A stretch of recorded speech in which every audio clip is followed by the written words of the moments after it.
नमस्कार दोस्तों, मैं हूं पूजा कुमारी। तो चलिए जानते हैं राजस्थान की 50 फटाफट खबरों को 10 मिनट में। उससे पहले आप इस वीडियो को कहां से देख रहे हैं कमेंट में जरूर बताएं।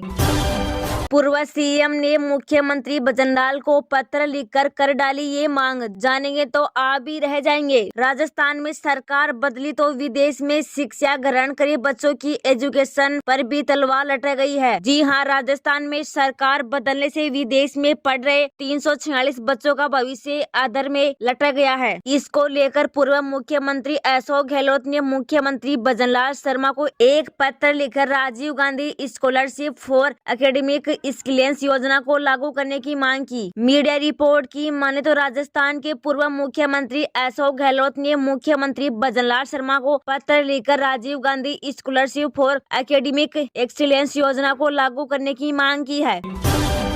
करोड़ों किसानों का इंतजार खत्म, फाइनल डेट का ऐलान। इस दिन जारी होगी 16वीं किस्त, फिर खाते में आएंगे 2-2 हजार रुपए। पीएम किसान सम्मान निधि योजना के लाभार्थी किसानों का इंतजार खत्म हो गया है। केंद्र सरकार ने पीएम किसान योजना की 16वीं किस्त जारी करने की फाइनल डेट घोषित कर दी है। इसके तहत 28 फरवरी को पीएम नरेंद्र मोदी 8 करोड़ से ज्यादा किसानों के खाते में राशि जारी करेंगे। ध्यान दे रही इस किस्त का लाभ केवल उन किसानों को मिलेगा जिन्होंने ई-केवाईसी के साथ बैंक खाता, आधार से लिंक और भूमि सत्यापन करवा लिया है। जिन किसानों ने ये तीनों काम नहीं किए उन्हें राशि का लाभ नहीं मिलेगा। पीएम किसान योजना केंद्र सरकार की एक बड़ी योजना में से एक मानी जाती है। इस योजना के तहत करोड़ों किसानों को हर 4 महीने में 3 बराबर किस्तों में 2-2 हजार रुपए करके सालाना 6,000 रुपए दिए जाते हैं। यह लाभ उन किसानों को मिलता है जिनके पास 2 हेक्टेयर तक जमीन है। किसानों को भारत के नागरिक होना चाहिए। यह पैसा डीबीटी ट्रांसफर के जरिए सीधे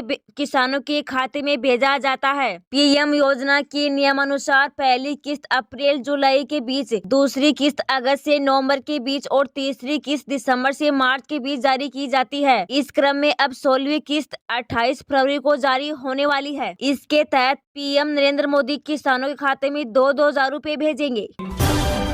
लोकसभा चुनाव को लेकर सर्वे में खुलासा, राजस्थान की हर सीट पर दौड़ रहे इतने प्रत्याशी। राजस्थान में लोकसभा चुनाव 2024 को लेकर किए गए एक सर्वे में बड़ा खुलासा हुआ है। बताया जा रहा है कि प्रदेश की हर सीट पर कई प्रत्याशी दौड़ में हैं। सूबे में इन दिनों बीजेपी कांग्रेस लोकसभा चुनाव को लेकर खासे मुस्तैद दिख रही है। जहां एक तरफ भारतीय जनता पार्टी मिशन 25 के तहत काम कर रही है, तो वहीं जीत के लिए तरह तरह के आंकड़े रखकर लोगों को जागरूक करती दिख रही है। बताया जा रहा है कि लोकसभा चुनाव को लेकर राजस्थान की 25 सीटों पर एक सर्वे किया गया।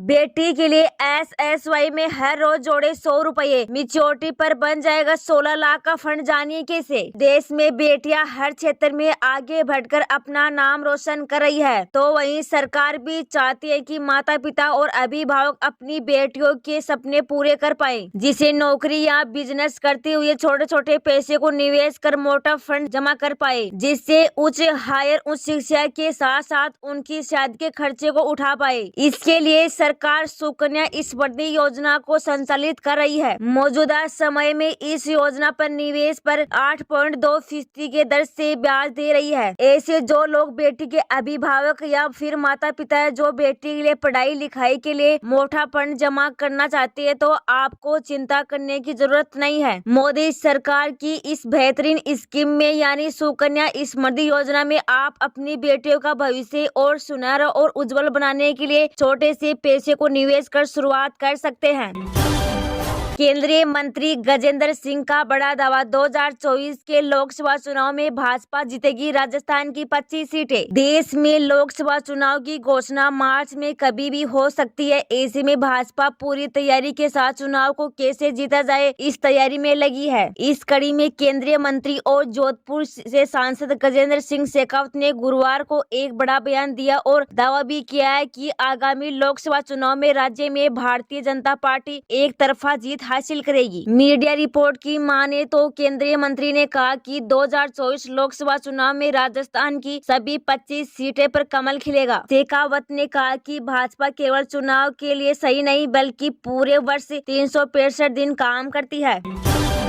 करना चाहती है पीएम विश्वकर्मा योजना में आवेदन तो जरूर पड़ेगी इन डॉक्यूमेंट की। केंद्र और राज्य की सरकारें देश के लिए कई तरह की योजनाएं चलाती है। ऐसे में सरकार ने एक नई योजना शुरू की है जिसका नाम प्रधानमंत्री विश्वकर्मा योजना है। इस योजना में 18 व्यवस्थाओं को शामिल किया गया है जिसके तहत काम करने वालों को सरकार लोन भी देती है। ऐसे में आप भी अगर आवेदन करना चाहते हैं तो आज बता रहे कि आवेदन किन डॉक्यूमेंट की जरूरत पड़ेगी। अब योजना से जुड़ना है तो आपको रोजाना 500 रुपए का स्टाइपेमेंट दिया जाता है। साथ ही योजना के अंतर्गत इंस्टीट्यूट की भी सुविधा उपलब्ध है। 1 लाख का लोन भी मिलता है। टूल किट के लिए 15,000 रुपए मिलते हैं। प्रधानमंत्री विश्वकर्मा योजना के अंतर्गत अगर आप भी आवेदन के लिए जा रहे तो आपको कुछ दस्तावेज चाहिए। इसमें सबसे पहले तो आपका आधार कार्ड शामिल है। इसके बाद आपका एक एड्रेस प्रूफ भी चाहिए, आपका जाति प्रमाण पत्र, निवास प्रमाण पत्र, बैंक की खाते की जानकारी, एक passport size photo, active mobile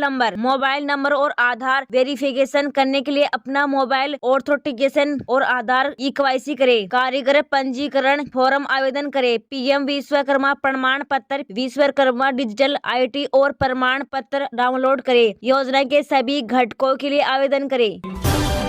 Rajasthan में अब 3 दिन बारिश के आसार पड़े। अगले 10 दिन कैसा रहेगा मौसम का मिजाज? राजस्थान में मौसम के अनुसार शुक्रवार को भी जयपुर और संभाग के कुछ भागों में आंशिक बादल छाए रहने की संभावना है। कहीं कहीं हल्की बारिश और बूंदाबांदी होने की भी संभावना है। 23 से 25 फरवरी के दौरान राज्य के अधिकांश भागों में मौसम मुख्यतः शुष्क रहेगा। एक और कमजोर पश्चिमी विक्षोभ के प्रभावी होने से 26-27 फरवरी के दौरान राज्य में बादलों की आवाजाही रहने से तथा कहीं कहीं हल्की बारिश होने की संभावना है। अगले 10 दिन के मौसम पूर्वानुमान के अनुसार मार्च के प्रथम सप्ताह में एक और पश्चिमी विक्षोभ सक्रिय होने से मेघ गर्जन और कहीं कहीं हल्की बारिश की गतिविधियां होने की संभावना है। राजस्थान में बारिश के दौर से न्यूनतम तापमान में मामूली गिरावट दर्ज की गई है। हनुमानगढ़ में न्यूनतम तापमान 6 डिग्री, पिलानी में 9.5 डिग्री, सीकर के फतेहपुर में 9.6 डिग्री, माउंट आबू में 10 डिग्री, जयपुर में 15.3 डिग्री रहा।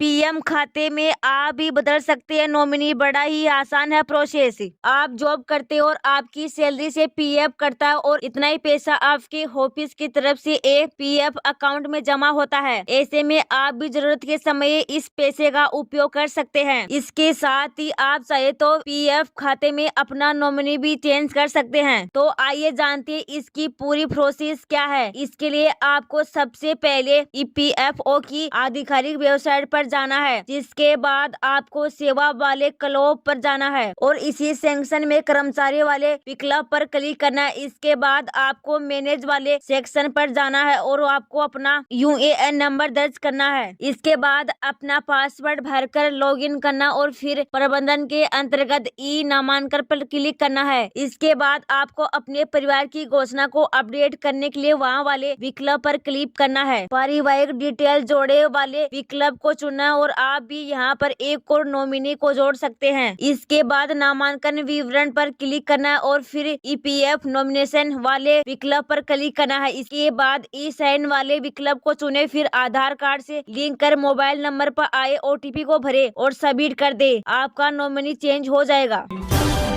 फास्टैग यूजर्स को बड़ी राहत। सरकार ने बढ़ाई KYC अपडेट करने की समय सीमा। अब इस तारीख को करा सकेंगे ये जरूरी काम। फास्टैग को लेकर बड़ी खबर आई है। National highway authority of India ने फास्टैग KYC अपडेट कराने की तारीख को आगे बढ़ा दिया है। NHAI फास्टैग KYC अपडेट कराने के लिए 1 महीने का समय और दिया गया है। पहले KYC कंप्लीट करने की आखिरी तारीख 31 जनवरी 2024 थी। अब 29 फरवरी तक फास्टैग की KYC पूरी करवाई जा सकती है। इससे पहले 15 जनवरी को भारतीय राष्ट्रीय राजमार्ग प्राधिकरण ने कहा था कि बैंक अधूरे KYC वाले फास्टैग को 31 जनवरी 2024 के बाद निष्क्रिय कर देंगे, भले ही उनमें वैध राशि मौजूद हो। इलेक्ट्रॉनिक टोल संग्रह प्रणाली की दक्षता बढ़ाने और टोल प्लाजा पर वाहनों की निर्बाध आवाजाही को संभव बनाने के लिए NHAI ने एक वाहन एक फास्टैग पहल लागू की है। इसका उद्देश्य कई वाहनों के लिए एक ही फास्टैग के इस्तेमाल या एक विशेष वाहन के लिए कई फास्टैग जोड़ने को हस्तोहित करना है। वाहन चालक ने जिस कंपनी का फास्टैग ले रखा है उसका फास्टैग वॉलेट ऐप अपने मोबाइल में डाउनलोड करे। फिर फास्टैग में दर्ज मोबाइल नंबर से लॉग इन कर माई प्रोफाइल में जाए, जहां ई-केवाईसी पर क्लिक करे और फिर पे पर अपलोड करे। इस तरह आप भी आसानी से केवाईसी करा सकते हैं।